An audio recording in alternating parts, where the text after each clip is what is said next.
First story, The Last Guest. I always hated Halloween. It wasn't the costumes or the candy. Those I could handle. It was the traditions in our small town. Every year, the same old stories would circle around, spreading from one group of kids to the next like wildfire, scaring the newbies who didn't know any better. But this year, I wasn't a kid anymore. This year, I wasn't going to be the scared one. I was going to be the one who knew. It was late October, and the air had a bite to it. Fall had wrapped the town in its cold, brittle grip, leaving the streets littered with fallen leaves that crunched beneath my boots. Everyone in town was talking about the same thing: the party at the Grayson mansion. For as long as anyone could remember, the mansion had loomed over the town like a dark sentinel, perched on the highest hill, watching everything. It was old, one of those places that looked like it belonged in a horror movie. The kind of place you'd expect to be abandoned and rotting, but somehow it wasn't. It looked pristine, as though time itself refused to touch it. And every year on Halloween, the owner, Victor Grayson, would throw his infamous party. Anyone could go, if they were brave enough. The catch? Someone always disappeared. Just one person never seen again. But no one ever talked about that part. Not really. It was an unspoken rule that if you went, you didn't mention the ones who didn't come back. Maybe that's why most people never bothered to show up. Maybe that's why people like me, who loved a good mystery, found it impossible to resist. Ethan, don't be an idiot. That was my best friend, Olivia. She had been pestering me for weeks ever since I told her I was planning to go. It's just some stupid urban legend. People disappear all the time. Runaways, accidents, stuff like that happens. This has nothing to do with a haunted mansion. Olivia was skeptical about everything supernatural. Her idea of a scary night was watching a true crime documentary in the safety of her living room, far away from the things that go bump in the night. You don't get it, Liv? I said, stuffing my hands into my jacket pocket as we walked past the edge of town. The mansion was just visible in the distance, a dark outline against the orange glow of the setting sun. It's not about believing in ghosts or whatever. I want to know why people are disappearing. I want to see if this Victor Grayson guy is real. She snorted. People say he's been hosting that party for, 100 years? And he still looks the same? Sounds like some vampire movie crap. Exactly. I grinned. 100 years of the same party. The same guy. Doesn't that make you curious? She shook her head, clearly unconvinced. No, it makes me worried. Seriously, Ethan. Let's just hang out at my place. Watch some movies. Get drunk. Anything is better than going up there. I could tell she wasn't going to change her mind, but I wasn't either. I had already made my decision. You know I'm going. I just wanted to give you a chance to come with me. Yeah, well, if you disappear, don't say I didn't warn you. I shrugged. If I disappear, you'll be the first person I haunt. That earned me a faint smile, but the tension in her eyes didn't fade. She was scared for me, and I didn't blame her. The stories about the Grayson mansion had been around for generations. There was no proof that anyone had ever died there, but the whispers were enough to keep most people away. Most people. Not me. Halloween night came quicker than I expected. I stood outside the mansion's gates, feeling the weight of the moment. The iron bars were cold under my hands, slightly rusted, but still sturdy enough to hold back whatever might be lurking behind them. The mansion itself was massive, even more imposing up close, with its Gothic spires and dark windows that seemed to swallow the light of the full moon. There was no sign of life. No music, no laughter, nothing to suggest there was a party inside. Just silence. For a moment, doubt flickered through me. Maybe Olivia was right. Maybe this was a bad idea. But before I could turn back, the gates creaked open on their own. I swallowed hard and stepped inside. The front yard was overgrown, wild vines creeping along the ground, twisting their way up the sides of the house. The path to the front door was cracked, weeds poking through the stone. As I walked, I couldn't shake the feeling that the house was watching me. I reached the front steps, hesitating just long enough to wonder if I should knock or just walk in. Before I could decide, the door swung open with a loud creak, revealing a dark, candlelit hallway inside. A figure stood in the doorway. He was tall, well-dressed, and ageless. His dark hair was slicked back, his sharp features framed by shadows cast from the dim light. His suit looked like something from another century, perfectly tailored, yet untouched by time. He smiled, but it wasn't the kind of smile that put you at ease. It was unsettling. "Welcome," he said, his voice smooth and deep, like the purr of a predator. "I'm Victor Grayson. You must be Ethan." I froze. How the hell did he know my name? "Don't look so surprised," he continued, stepping aside to let me in. "I've been expecting you." Against my better judgment, I crossed the threshold. The door closed behind me with a heavy thud, sealing me inside. The party had begun. The door closed with a finality that made my stomach drop.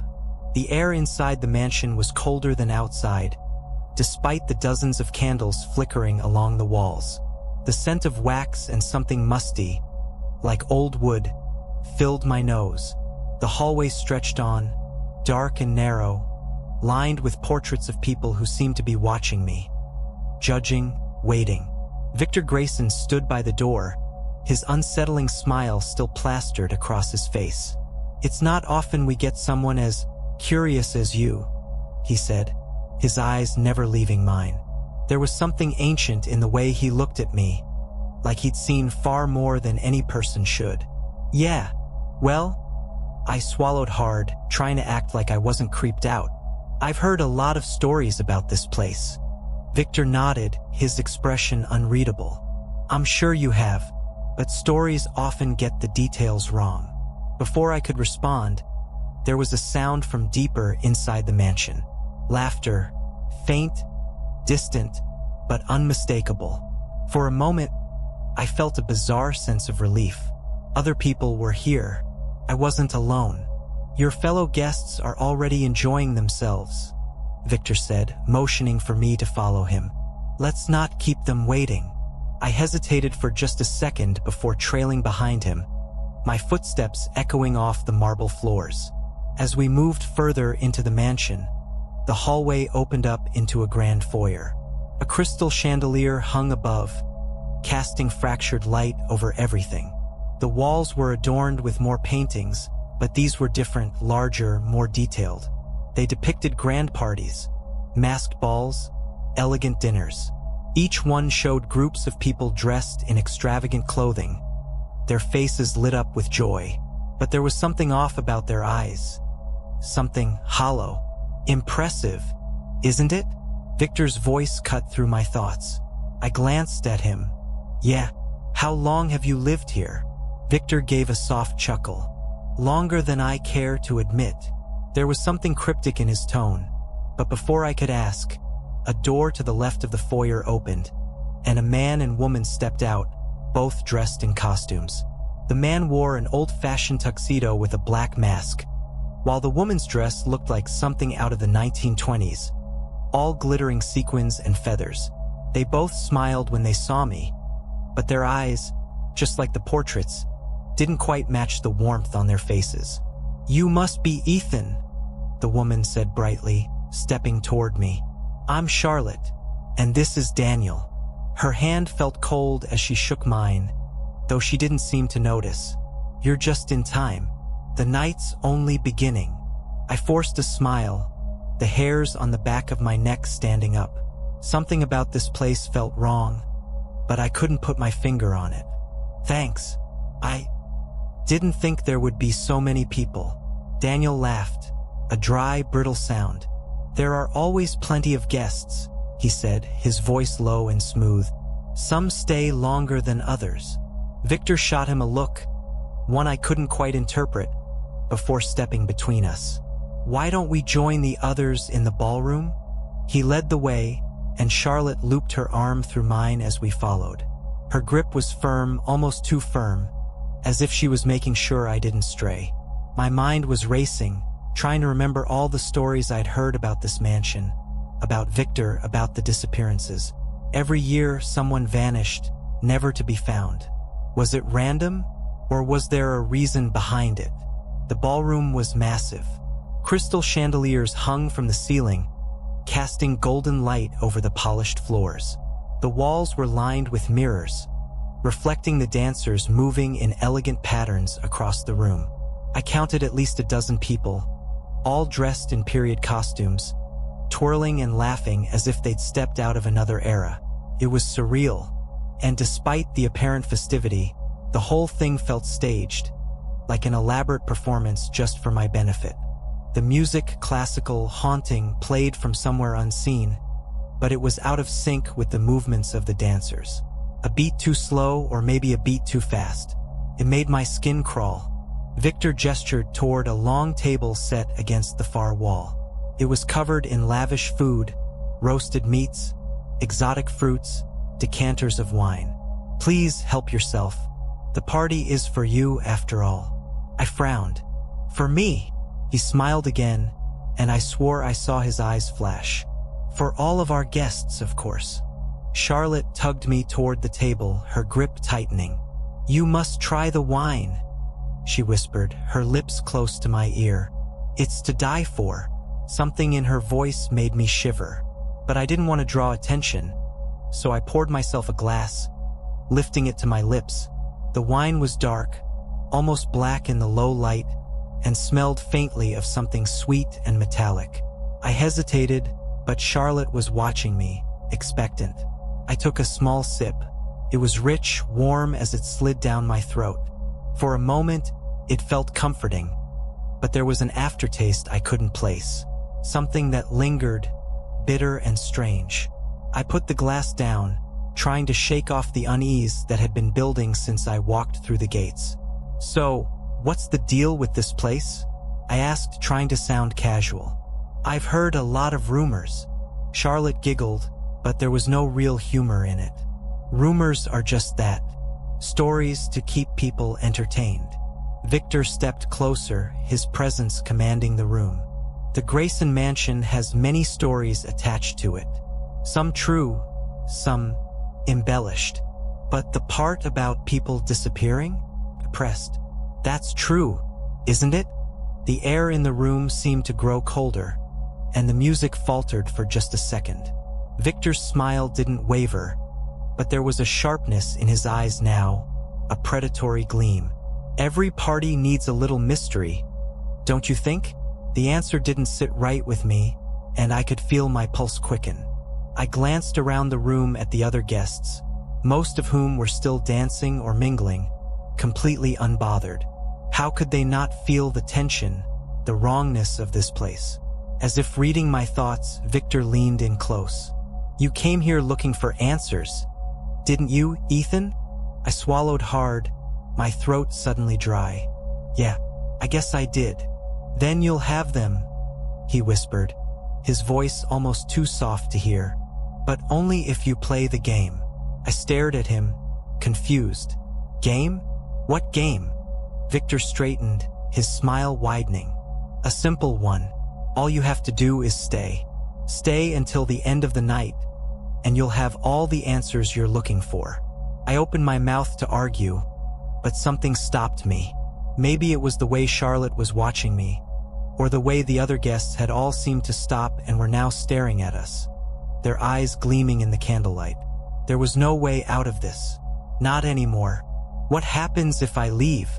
I asked, my voice barely more than a whisper. Victor's smile faded, just slightly. No one ever leaves before the party ends. And with that, he turned and disappeared into the crowd, leaving me alone in the center of the ballroom, surrounded by strangers who weren't strangers at all. The game had begun. The ballroom felt like a trap. The air was heavy, oppressive, pressing down on me from every direction. The laughter and music that once filled the space now seemed distant, like a distorted echo from a dream I couldn't wake from. The other guests moved around me, their faces masked with eerie smiles, but their eyes, those hollow, empty eyes, never stopped watching. No one ever leaves before the party ends. Victor's words echoed in my mind, a warning disguised as a casual remark.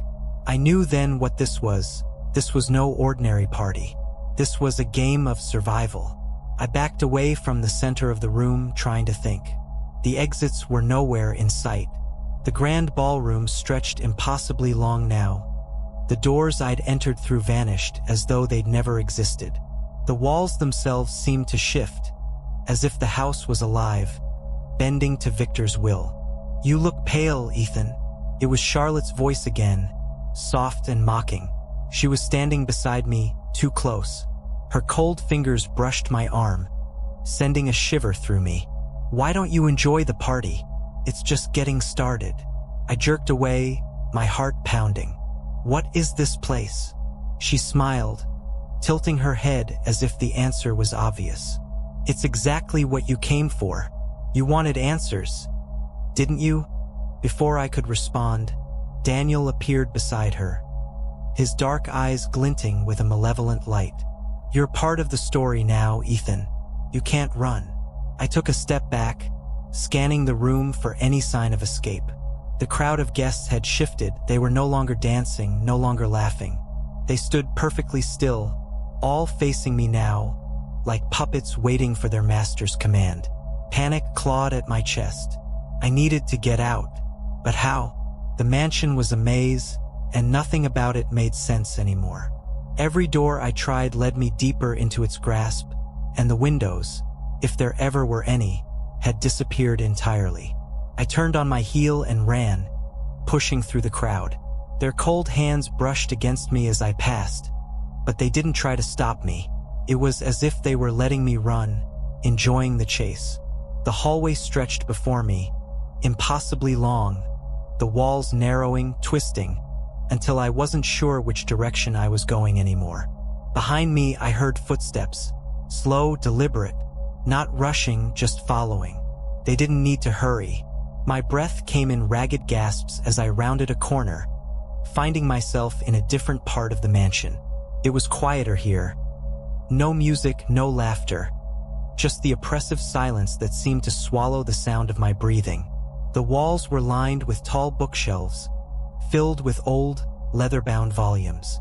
The air smelled of dust and decay, like something long forgotten. I slowed my pace, trying to gather my thoughts. I had to be smart about this. Running blindly wouldn't get me anywhere. But the mansion wasn't playing fair. It was shifting, changing around me. I was no longer in control. I stopped in front of one of the shelves, my hands shaking as I pulled out a random book. It was heavy, the cover worn and faded. There was no title, just a symbol, a strange, swirling pattern that seemed to move when I looked at it. I opened the book to a random page.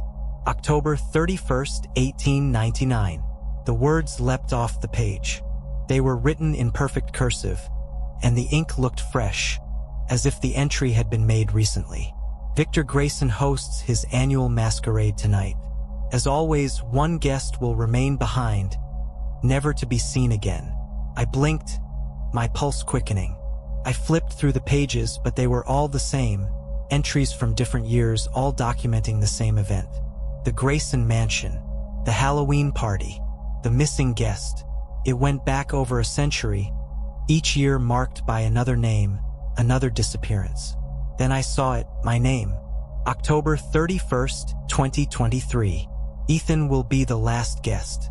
My hands shook as I dropped the book, its pages fluttering shut with a soft thud. The last guest. It had been written long before I ever decided to come here. Before I was even born. The mansion had been waiting for me. I backed away, the panic returning with full force. I wasn't just another visitor. I was the final piece of whatever nightmare this was. Suddenly, a voice echoed through the room. "You found the book, didn't you?" I whipped around to see Victor standing in the doorway, his silhouette tall and menacing in the dim light. He took a slow step toward me, his eyes gleaming with an unnatural hunger. "The mansion knows you, Ethan. It's known you for a very long time. What the hell is this?" I stammered, stumbling back against the bookshelf. Victor's smile returned, but it was colder now, devoid of any warmth. The house must feed, and once every year it chooses a guest. That's the game. I shook my head, my mind reeling. You're lying. This can't be real. Oh, it's very real. His voice was almost gentle now, as if he were explaining something to a child. You see, the mansion is alive. It needs new blood to keep going, to keep its secrets hidden from the world. And I am its keeper. Couldn't breathe. The walls felt like they were closing in around me, the air thick with the scent of decay. Why me? I whispered. Why this year? Victor's expression didn't change. Because the house knows when it's time. And this year, you're the final guest. I bolted for the door, but it slammed shut before I could reach it. Victor didn't move, he didn't have to.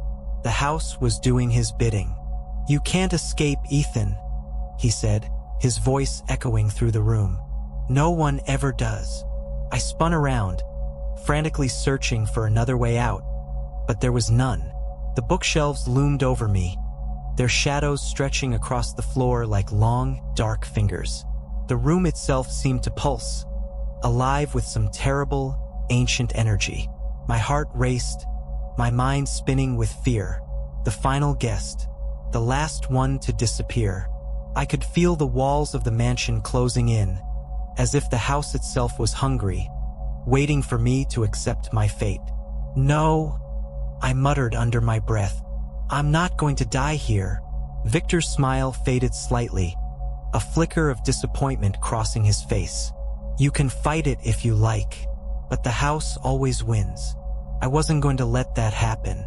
I grabbed the closest thing I could find, a heavy brass candlestick from the shelf, and swung it toward the nearest wall. The impact sent a jarring vibration through my arm, but the wall didn't break. It rippled. I stared, my breath catching in my throat. The wall wasn't solid. It was alive. I hit it again, harder this time, and the surface pulsed, almost recoiling from the blow. For the first time, I saw something flash in Victor's eyes. Not fear, but surprise. You can't destroy it, he said softly, though there was a tremor in his voice. The house is eternal. I ignored him, swinging the candlestick again and again. The wall rippled, and I saw it. An opening, a tear in the surface of the mansion. Beyond it was darkness, but it was something. A way out. I ran for it, throwing my body against the tear. The walls shuddered, the house groaning as if in pain. Behind me, I heard Victor shouting, but his voice was distant now, swallowed by the chaos around me. The house was fighting to keep me inside, but I wasn't going to stop. With one final push, I broke through. The cold night air hit me like a slap to the face. I collapsed onto the grass, gasping for breath, the sounds of the mansion fading behind me. When I looked back, the house stood silent, its dark windows staring down at me like hollow eyes. It was over, but as I stood up, my legs shaky and weak, I realized something. The mansion hadn't disappeared. It hadn't crumbled or burned like I expected. It was still there, waiting for the next guest. Second story whispers in the cornfield. I've lived in Cedar Hill my entire life. It's the kind of place where people leave their doors unlocked, and everyone knows each other by name. Nestled between endless stretches of farmland, it's quiet, too quiet, sometimes. There's not much excitement here, except for the stories our parents tell to keep us from getting into trouble. The scariest one? The legend of the Scarecrow. Every Halloween, for as long as I can remember, the grown-ups would warn us not to venture into the cornfields after dark. According to them, the Scarecrow comes out at midnight, searching for a new face to wear. I used to think it was a joke, a tale to keep kids from getting lost in the fields. But this year, something felt different. This year, there were whispers of people going missing. It started small. A farmhand didn't show up for work. A wandering traveler never made it to his destination. No one really connected the dots until a local boy, Tommy Gates, vanished. He was only 14, just a kid, They found his bike near the old Miller farm, but no sign of him. Nothing, except for a handmade mask propped up against the fence post at the edge of the cornfield. That's when the rumors started swirling. The scarecrow was back. My friends and I didn't believe it, of course. We were too old for ghost stories. There were 5 of us: me, Danny, Sarah, Kyle, and Beth. We were all bored out of our minds, itching for something exciting to do. So when Halloween night came and the moon was high in the sky, Danny had a brilliant idea. "Let's go to the cornfields," he said, a mischievous grin stretching across his face. "We'll find out if the scarecrow is real or not." I wasn't thrilled about it, but I wasn't going to be the one to back down either. None of us were. We met up at the edge of the Miller farm, where the fields stretched out like an ocean of dry, brittle stalks. The wind whispered through the corn, and for a moment, I swear I heard voices, but I shrugged it off. The stories were just getting to me. "Ready?" Danny asked, his flashlight flicking on. He led the way and we followed single file into the labyrinth of corn. The deeper we walked, the more unsettling it became. The air grew colder, the corn thicker. The stalks seemed to shift around us, like they were alive, closing in. Every now and then, something would rustle in the distance, and we'd freeze, our breath caught in our throats. "Probably just a raccoon," Kyle muttered, though his voice lacked confidence. We pushed further, joking to lighten the mood, but there was a tension between us that no one wanted to admit. That's when Sarah spotted it. In the distance, barely visible in the moonlight, stood a figure, a scarecrow. It was taller than any I'd ever seen, its head a burlap sack, with empty eyes stitched into the fabric. It wore an old, ragged coat, the kind you'd find in a thrift store, and its hands were made of straw, outstretched as if it were welcoming us. "Dare you to go closer," Danny said, nudging me. "Are you crazy?" Beth hissed, her eyes wide. "It's probably just some farmer's Halloween decoration." "Yeah, but what if it's not?" Kyle said, half joking, half serious. I didn't like it. Something about the way it stood there, perfectly still, gave me chills. But I wasn't going to let Danny call me a coward. So, I stepped forward, slowly approaching the scarecrow. My flashlight beam danced over its features, revealing more details. There were patches sewn into its face, like it had been repaired over the years. And then I saw it, a mask, just like the one they'd found when Tommy disappeared. My heart stopped. I wanted to turn back, to leave, but something kept me rooted to the spot. That's when the wind shifted, and the scarecrow's head turned. Just slightly, but enough for me to see it. I backed up, stumbling over my own feet. "Guys," I whispered, my voice trembling. "We need to go. Now." But as I turned to run, a cold, skeletal hand wrapped around my wrist. The scarecrow had moved. I yanked my arm back, heart pounding in my chest. For a moment, I thought I imagined it. That cold, tight grip around my wrist. But the look on my friends' faces told me they had seen it too. The scarecrow had moved. "Run!" I screamed, the words barely leaving my throat. Panic broke out. We sprinted through the rows of corn, the dry stalks scratching at our skin, slapping against our faces as we pushed forward, desperate to get away from that thing. My breath was coming in short, ragged bursts, and the cornfield seemed endless, the rows twisting and turning as if trying to trap us. I could hear Danny behind me, cursing under his breath, and Sarah was crying, trying to keep up. Beth and Kyle had disappeared into the maze of corn, their footsteps fading into the night. I wanted to call out for them, but fear had taken over, clamping my throat shut. We kept running, the ground uneven beneath our feet, until finally, I couldn't hear the others anymore. It was just me, alone in the middle of the field, the darkness pressing in from all sides. I turned my flashlight in every direction, the beam weak and flickering. The silence was deafening, except for the rustling of corn, which now sounded like something or someone moving closer. I tried to catch my breath, my mind racing. Where had everyone gone? The field wasn't that big. We should have hit the road by now, or at least reached the edge of the farm. But it felt like we were running in circles, like the cornfield itself was working against us, keeping us trapped inside. That's when I saw it again.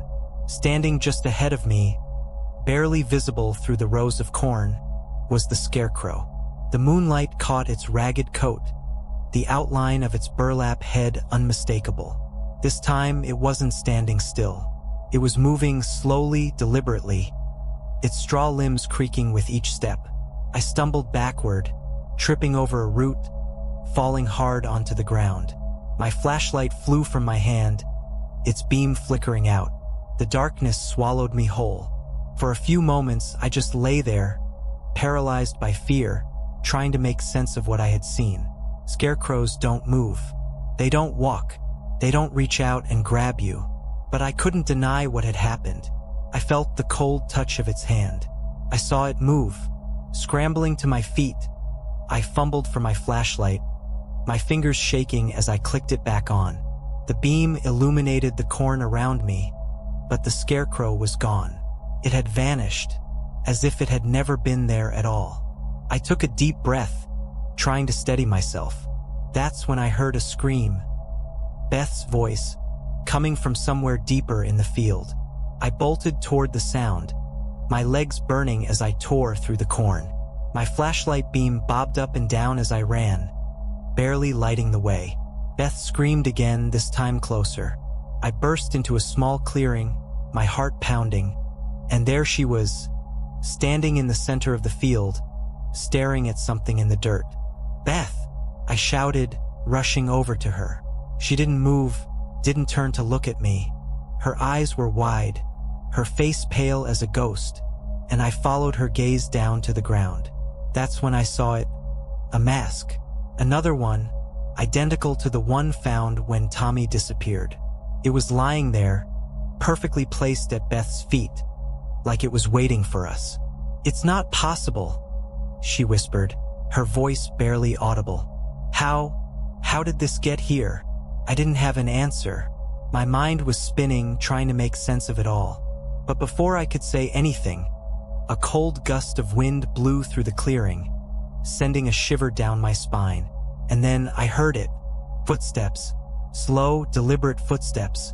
We both turned at the same time, and there, standing at the edge of the clearing, was the scarecrow. It was closer now, close enough that I could see the stitching on its burlap face, the empty black holes where its eyes should have been. It tilted its head, almost curiously, as if sizing us up. "Run!" I shouted, grabbing Beth's arm. But before we could move, something strange happened. The scarecrow's head twitched, and then its entire body seemed to convulse, like it was shifting, changing. The burlap sack that made up its face began to tear, revealing something underneath, something pale and smooth. A face. Not just any face. Danny's face. I froze, my blood turning to ice. There was no mistaking it. It was Danny, or at least, it was his face, sewn into the scarecrow's body like a twisted mask. His eyes were lifeless, his mouth stitched shut, but it was him. Somehow the legend was real. Beth screamed, and the scarecrow lurched forward, its outstretched hand reaching for us. I didn't think. I just ran, dragging Beth with me, her sobs echoing through the corn. The rustling behind us grew louder, faster, as the scarecrow pursued us, its heavy steps crunching through the dirt. We ran until we couldn't breathe, until our legs gave out, and we collapsed at the edge of the field. The road was just ahead, the safety of Cedar Hill in sight. But when I looked back, there was nothing. No scarecrow, no movement in the corn, just silence. But as I caught my breath, something caught my eye. A figure standing at the far end of the field, watching us. And this time it wasn't alone. There were more of them. The weight of exhaustion bore down on me as Beth and I lay on the ground, gasping for air, staring at the figures that now loomed at the far end of the cornfield. My mind raced, but nothing made sense anymore. How could this be real? I forced myself to my feet, pulling Beth up with me, her body trembling as she clung to my arm. The figures didn't move, just stood there watching us. They were all dressed the same. Ragged, old coats hanging loosely over their straw bodies. Heads made of burlap sacks, except for one chilling detail. Each of them wore a different face. Faces we recognized. "Danny," Beth whimpered, her voice breaking. "And Kyle. Oh my God." "No, Sarah too." The masks weren't just random. They were our friends. One by one, their faces had been taken, sewn into the twisted bodies of the scarecrows, leaving nothing behind but the cold, empty eyes of the victims. "We have to go," I whispered, my voice trembling with fear. "We can't stay here." Beth nodded, her wide, tear-filled eyes reflecting the terror I felt deep inside. We turned and stumbled toward the road, our legs barely holding us up as adrenaline and panic surged through us. The town was just ahead, the lights of Cedar Hill flickering in the distance like a beacon of hope.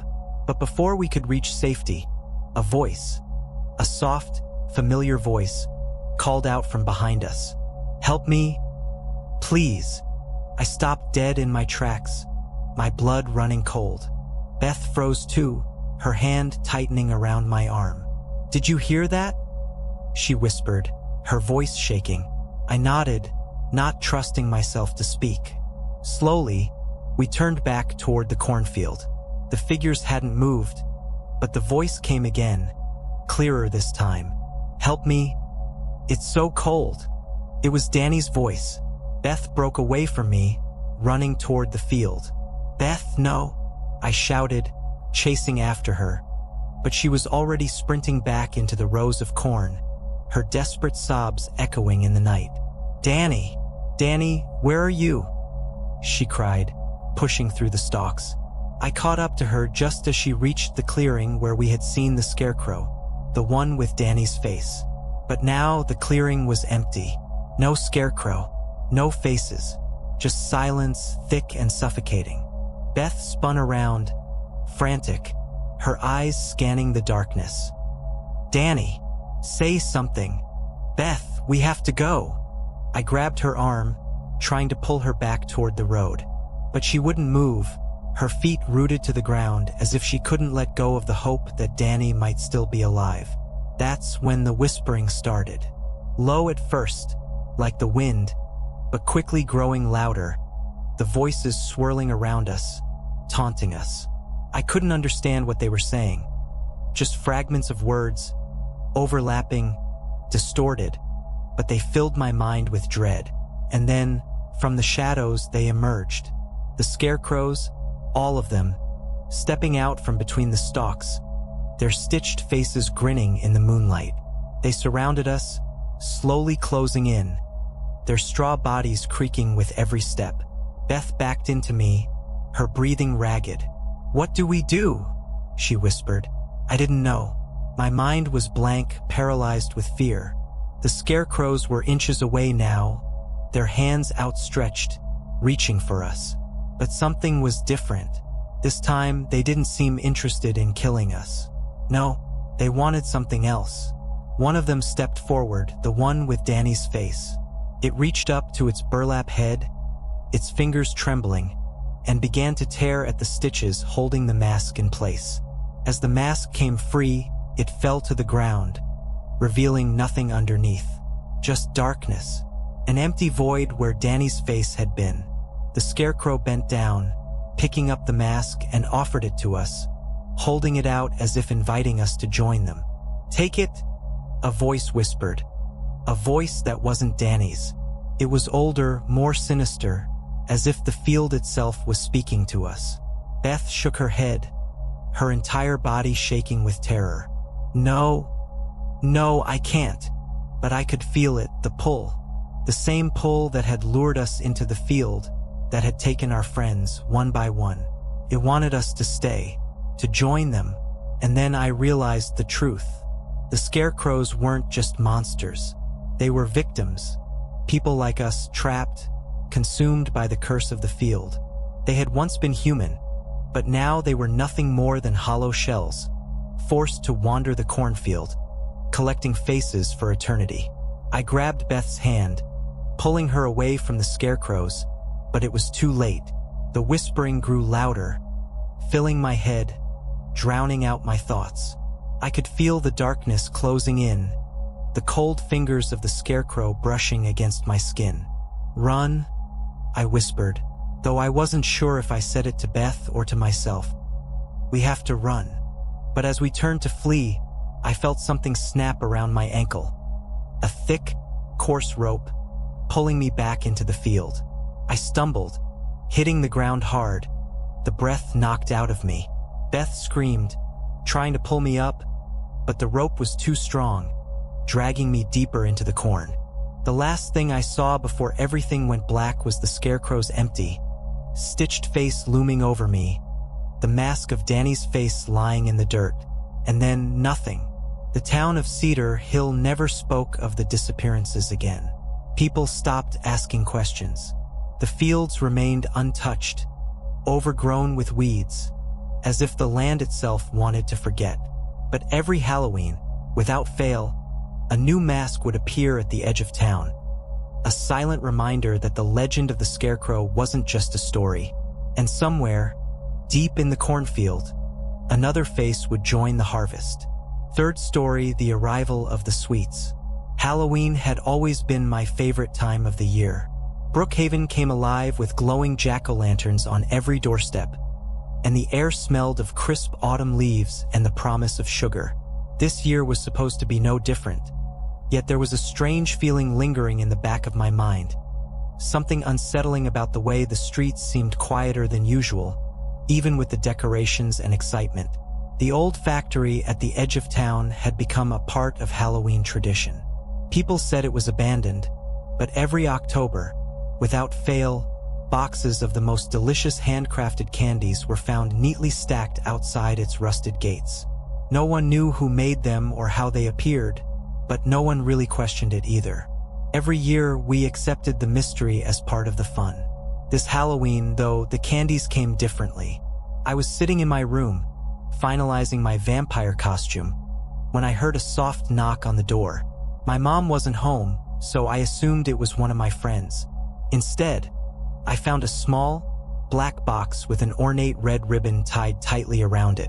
My heart skipped a beat as I bent down to pick it up.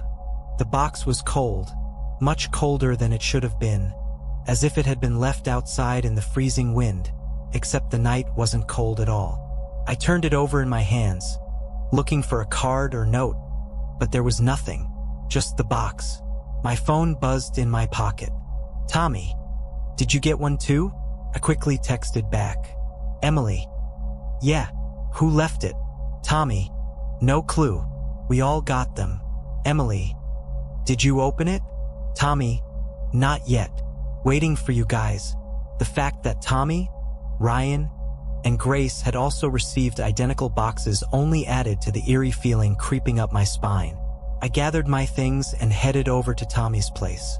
His house was just a block away, and as I walked, I noticed the lack of trick-or-treaters. Usually, the streets were full by now. This year, they were almost empty. When I arrived, the others were already there, each holding their own black box. "Did anyone see who dropped these off?" Ryan asked, running his hand nervously through his messy hair. "It's creepy. These aren't the normal candies." Tommy shrugged. "Maybe the factory's doing something different this year." "I don't know," Grace muttered. "These feel wrong. Like cursed." We all laughed, but I could tell no one actually thought it was funny. Tommy, always the bold one, untied the ribbon on his box first. Inside, nestled in black velvet, were candies, small, shiny, and perfectly shaped like little skulls, bats, and pumpkins. They gleamed under the light, as if inviting us to take a bite. "Well, they look normal," Tommy said with a smirk. "Only one way to find out if they're any good." He picked up a bat-shaped candy and popped it into his mouth. Grace gasped, but nothing happened. Tommy chewed thoughtfully for a moment before swallowing. "Tastes like chocolate," he said, grinning. Good stuff. Ryan followed suit, taking a pumpkin-shaped candy from his box. Grace hesitated but eventually gave in, biting into one of the skulls. I was the last. There was something about the way the candy sat in the box that made me feel uneasy, but not wanting to seem paranoid, I picked up a tiny, ghost-shaped one and took a bite. It was sweet, melting in my mouth like sugar on my tongue. For a brief moment, everything seemed fine. We were just 4 friends on Halloween night, eating mysterious candy and laughing about it. But that didn't last. About 15 minutes later, the feeling started. It wasn't obvious at first, just a strange sensation, like the world had become slightly off balance. I noticed Tommy staring into space, his face pale, his smile gone. You okay? I asked, nudging him. He blinked, his eyes wide and distant. I thought I saw something. Like what? Ryan asked, his voice tight. Tommy shook his head. It's nothing. Probably just tired. But then Ryan stumbled back, nearly dropping his box. Did you hear that? He whispered, his voice barely audible. I didn't hear anything, but the look in his eyes terrified me. He was staring at something behind me, something I couldn't see. Grace clutched her head, groaning. It's so loud, she muttered. Make it stop. Panic surged through me. I looked around the room expecting to see something, anything that could explain their reactions. But the room was the same. The only thing that had changed was us. Then it hit me, slowly at first, creeping in from the edges of my mind. I could feel it, an overwhelming sense of dread, like something terrible was watching, waiting. I wanted to run, but my legs wouldn't move. My heart pounded in my chest, and suddenly, my thoughts were no longer my own. Images flashed in my mind. My deepest fears, things I had buried long ago. Shadows stretched across the room, and the candy in my hand now felt like poison. What is this? I whispered, my voice shaking. What's happening to us? No one answered, but deep down I knew. It was the candy, the strange, cursed candy, and we had eaten it. As the night dragged on, things only got worse. The room grew darker, but not because the lights were dimming. Something else was at play. Shadows shifted unnaturally, bending and twisting as if they had lives of their own. I could feel my pulse thudding in my ears, each beat filled with fear. Tommy, Ryan, and Grace were all staring at nothing, their eyes wide and unblinking, their faces pale. We shouldn't have eaten them, I whispered, more to myself than anyone else. Tommy broke the silence, his voice strange, distant. I keep seeing her. She's standing right there. His finger trembled as he pointed to an empty corner of the room. His eyes were glassy, unfocused, like he was looking at something far away, something only he could see. Who? I asked, my voice trembling, even though I already knew the answer. Tommy had never told anyone, but I knew his deepest fear. His little sister had died when he was 8, drowned in the town's lake. He'd never forgiven himself for not being able to save her. The water, he muttered, his hands clenching into fists. It's rising, Emily. She's drowning. Tommy fell to his knees, clawing at the air, his breath coming in short gasps. He was fighting something that wasn't there. Ryan ran to him, but then he stopped, frozen in place, his face pale. Ryan, I called, but his eyes were fixed on something else. He let out a small whimper, backing away slowly, his body trembling. I'd never seen him like this. He was always the fearless one, the one who never took anything too seriously. No, he whispered. No, I can't. Spiders, I can't. He collapsed to the floor, swatting at invisible webs, his voice rising to a scream. He was thrashing, scratching at his skin as if he could feel the spiders crawling all over him. Grace wasn't any better. She stood perfectly still, her face twisted in horror. They're judging me, she murmured, her voice barely audible. "Everyone's watching. They know everything about me. My secrets. I can't hide." I knew Grace's fear all too well. She always worried about what people thought of her, always felt like she wasn't good enough, that people were constantly talking behind her back. Now, it seemed those fears had come to life. I was the only one left, still standing but barely. My hands were trembling, the taste of that cursed candy still lingering on my tongue. I tried to focus, to think of what to do, but my own fear was creeping in, too. I could feel it clawing at the edges of my mind, the dark shadow I had been running from for years. I shook my head, trying to push it away, but it was no use. I could see it, flashes of my worst nightmare. Him. The man who had followed me home late one night when I was 13. The one I had barely escaped, hiding in a neighbor's yard until he passed. I had never seen his face, only his silhouette in the streetlights. And now, there he was, standing at the door, his shadow stretching toward me. "Emily?" Grace's voice pulled me back, weak and terrified. "What's happening to us?" The candy was doing this, twisting our minds, forcing us to relive our worst fears. And the more we resisted, the stronger it became. I didn't know how much longer we could hold out before we lost control completely. Tommy was still muttering to himself, eyes glazed over. Ryan kept swatting at imaginary spiders, his breath coming in ragged gasps. And Grace.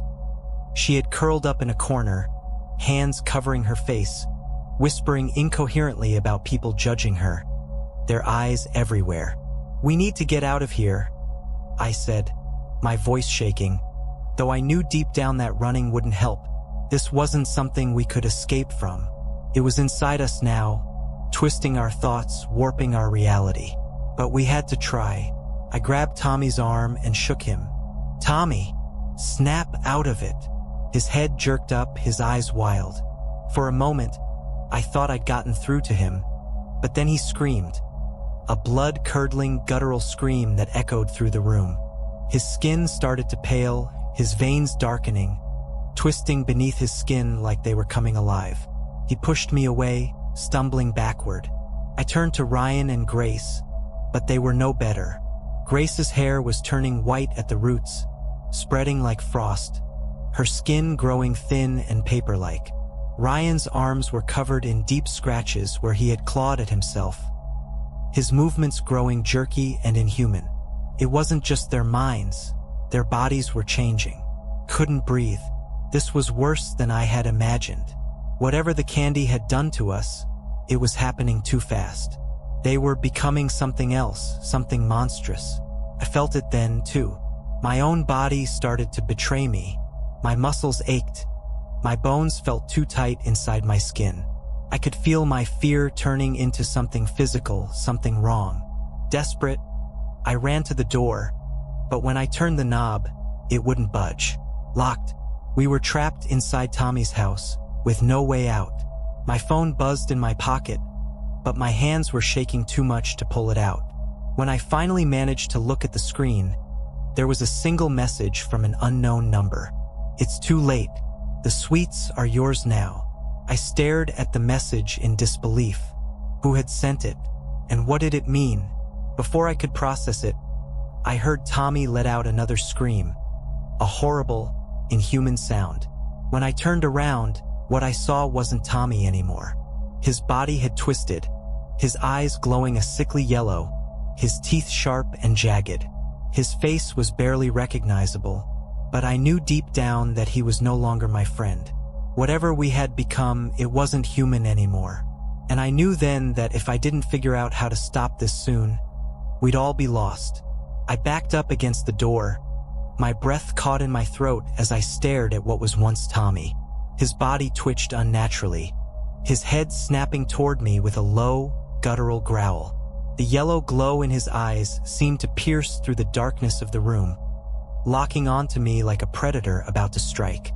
Ryan was next. His transformation had been slower, more subtle at first, but now his skin was covered in deep, jagged cuts. His arms had lengthened unnaturally, his fingers stretching into long, sharp claws. He was hunched over, his body twitching in spasms as he muttered incoherently about spiders crawling inside his skin. He no longer seemed aware of us, consumed by the nightmare of his own mind. Grace wasn't far behind. Her hair had completely turned white, her skin pale and translucent. Her eyes were wide, unblinking, as if she was trapped in some endless judgmental gaze, her own personal hell. The tears streaming down her face seemed to burn her skin, leaving red, angry marks in their wake. I was the only one left, barely hanging on to what was left of my humanity. The changes in my own body were slower, creeping in at the edges, but I could feel it happening. My hands trembled, my skin felt too tight, and every now and then, a sharp pain would shoot through my chest, making it harder to breathe. I couldn't let myself become like them. I had to stop this, whatever it was. The phone in my pocket buzzed again, snapping me out of my panic. With trembling hands, I pulled it out. Another message from the unknown number. The factory holds the key. Destroy the source, or you will all be lost. The factory, of course. That cursed, abandoned place at the edge of town where the candy had come from for decades. I had never thought much about it before, but now it all made sense. The candy didn't just come from nowhere. Something was inside that factory, something dark and twisted, and it had been feeding us these cursed sweets for years. I couldn't waste any more time. I had to get to the factory, to destroy whatever was inside before it consumed us completely. But first, I needed to get out of here. I turned back to Tommy, or whatever he had become. His twisted, monstrous form lurched toward me, snarling. His hands, now more like claws, reached out, grabbing at the air between us. My heart pounded in my chest as I scanned the room for something, anything, that I could use to defend myself. There, a wooden chair by the dining table. I lunged for it, grabbing the leg and swinging it with all the strength I had left. The chair cracked against Tommy's side, sending him stumbling back. It didn't hurt him, not really, but it bought me a few precious seconds. I ran for the back door, hoping it wasn't locked like the front.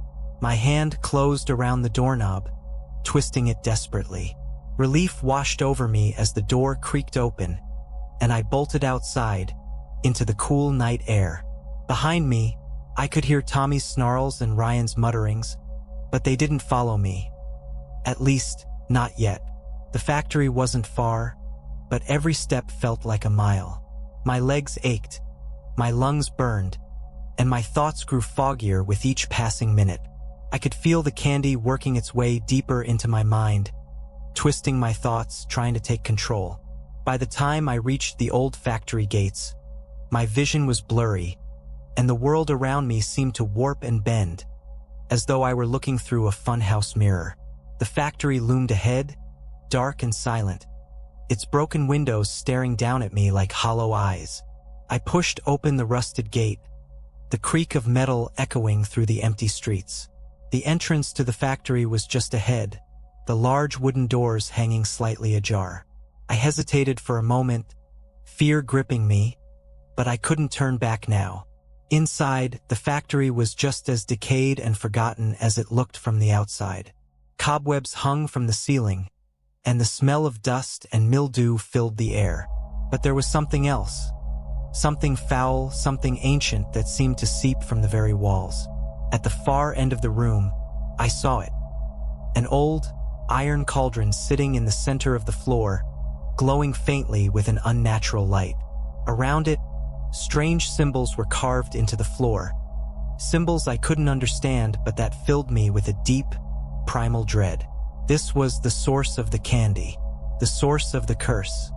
Without thinking, I grabbed a rusted metal pipe from the ground and rushed toward the cauldron.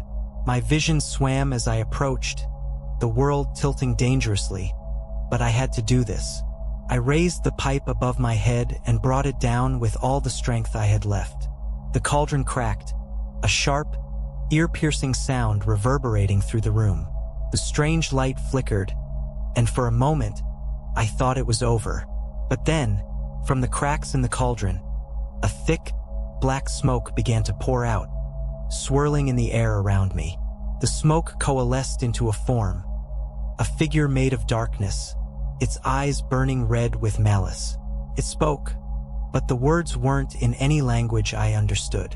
They were guttural, ancient, and filled with a hatred so deep that it made my skin crawl. I swung the pipe again, but this time, it passed through the figure as if it were made of air. The thing laughed, a low, rumbling sound that echoed through the factory, shaking the walls. "You cannot destroy what has already claimed you," it hissed. "The candy is inside you, Emily. You are already mine." For a moment, I felt a wave of despair. Was it too late? Had the candy already taken me, just as it had taken my friends? But then I remembered the message on my phone. Destroy the source, the cauldron. I had to destroy it completely. With one final burst of strength, I raised the pipe and brought it down again and again, smashing the cauldron until it was nothing but shards of iron on the ground. The dark figure screamed, a high-pitched, inhuman wail that made my ears ring. The smoke swirled violently, then slowly dissipated into nothing. And just like that, it was over. The weight in my chest lifted, and I could breathe again. The factory fell silent, and the oppressive, dark presence was gone. I stumbled outside, my body aching but my mind clear for the first time since we had eaten the candy. When I got back to Tommy's house, the others were there. Still alive, still human. They were unconscious, but their twisted forms had returned to normal. Whatever the curse had been, it was broken. As I sat on the porch, exhausted but relieved, my phone buzzed one last time. "You did it. But remember, the sweets may return next Halloween." I deleted the message, my hands still shaking. We had survived this time, but deep down, I knew this wasn't over. Not really. In Brookhaven, the candy always comes back.